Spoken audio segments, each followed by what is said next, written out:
Bad Axe Bourbon, good or bad? 50-50. Woo! What we got? A little on the nose. Ooh, nice and caramely. Decent. Can't say it's bad so far. Sugary. All right, let's get some on the palate, peeps. Oh, whoa! Again.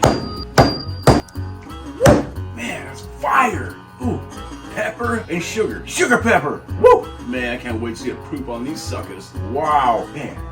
Still smells good though. There's some brown sugar now. Calm down a little bit of fire still, but way calm. That was my first sip. Really sugary though.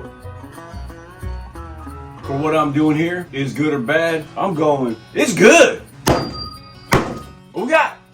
Most of you peeps will know this one. Knob Creek Single Barrel Select Bourbon, 120 proof. That's a good one right there. That's a keeper. I don't know how many of you will know this one. It's local to me. It's in Sonoma, in Napa Valley. Hooker's House Bourbon. It's really good on its own. You guys see that? We got wood chips in there. Dang it. That's that. They're both good on their own. This one's delicious. Knob Creek Single Barrel Select Bourbon, Kentucky Straight Bourbon Whiskey, Trevor's Pick, 120 proof, small batch, Hooker's House Bourbon, 100 proof.